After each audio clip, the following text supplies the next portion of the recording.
Teams come and go in F1, with there being nearly 70 in the sport's history that no longer exist today. However, in this video we're looking at 5 of the biggest or most surprising F1 teams that were once an established part of our grid before they then went extinct. Let's get going.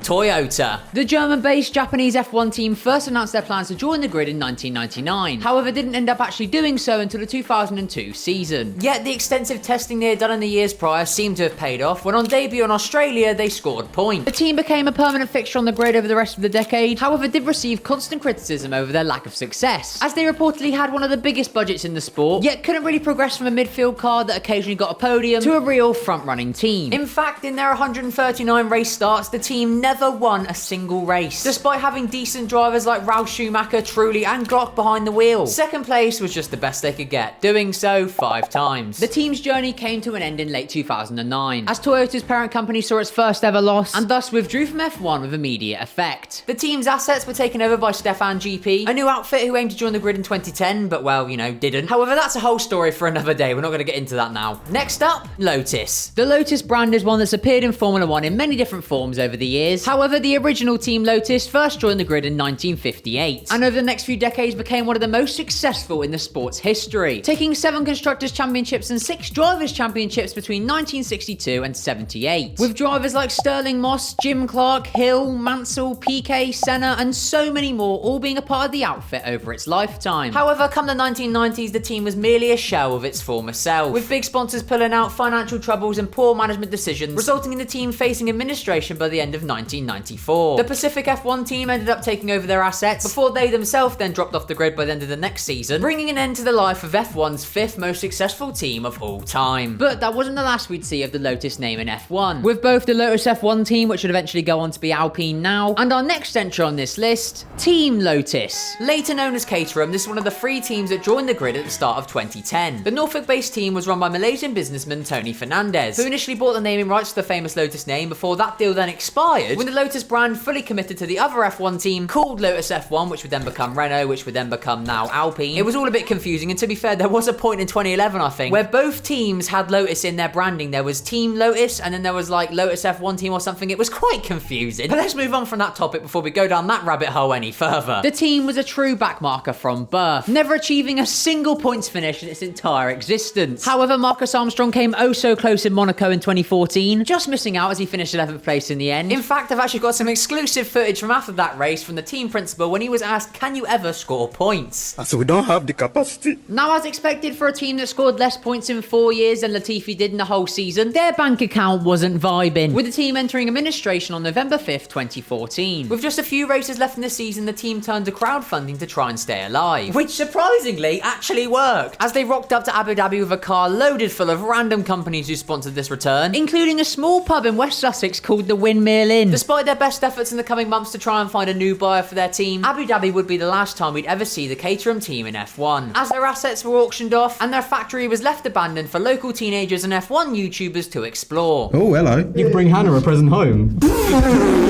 Next up, Minardi. Founded by Giancarlo Minardi in 1985, the Italian-based outfit was always known as a small team with a big heart. Now, it did play around with the midfield in its first few seasons. However, by the time the 90s came around and a lot of the smaller teams started to drop off the grid, the Minnows really found themselves as small fish in a big pond. Despite its poor budget and results though, Minardi became a fan favourite team among almost everyone in the F1 world, with fans loving their friendly and relaxed culture, and engineers from bigger teams respecting how good their car actually was considering how little budget they had, with the general consensus most of the time being that their car wasn't actually that bad, they just didn't have the money to make it any better and buy a good engine as well. Moreover, they often avoided taking pay drivers at a time where other teams in their financial situation definitely wouldn't have, instead favouring bringing in real talented young drivers who deserved a shot in Formula 1, with drivers like Mark Webber and Fernando Alonso both getting their start in the Minardi team. In the end, the financial troubles got the best of them and the team was sold off in 2005. Yet, unlike the others on our list, the new owners actually kept the team alive, with the team becoming Toro Rosso, now known as AlphaTauri, with the Red Bull higher-ups keeping the same HQ for the team and many of the same staff members throughout the whole ordeal, which is a big part of the reason as to why when Sebastian Vettel won the Italian Grand Prix in 2008, there was so much hype for the team, because not only had Vettel just shown up in a backmarker car, got pole and won the race, but a lot of the team members working on that car had been there since the Minardi days when the car could barely even score points, so to see them take a win was a big dub for so many people. Anyway, with the fact that this team still does exist in some form today, you could argue it didn't go extinct and shouldn't be on this list, but I just had to include it because even though the team did kind of live on, 2001, the actual Minardi brand itself very much did go extinct in 2005. God bless, lads, you will be missed. Finally, we have Brabham. Joining the grid in 1961, founder Jack Brabham actually drove for and won for his team in the early years, taking the title in 1966 and becoming the first person to ever do so in their own car. Over the 70s and 80s, the team flip-flopped between being a solid midfield car and a real front runner, innovating with the famous fan car in 78 and taking even more titles with PK in the early 80s, before they then dropped off a cliff massively in 1986, with issues finding a solid engine supply meaning the team changed hands multiple times before eventually collapsing in 1992, with the assets being sold on to the highest bidder, leaving Brabham, just like Lotus, as a dominant force of the past. Now, there are countless other teams I could have mentioned on this list, like Jaguar, Benetton, Virgin, Honda. The list literally goes on, but those are the 5 I chose. Let me know in the comment section any old teams you miss, and out of the 5 I mentioned today, which one would you like to see make a comeback the most? If you enjoyed this video, why not watch another, like the one where I listed 5 drivers that should never have got to Formula 1. Link to that video is on screen now. Thanks for watching, lads. Have a great day. Goodbye.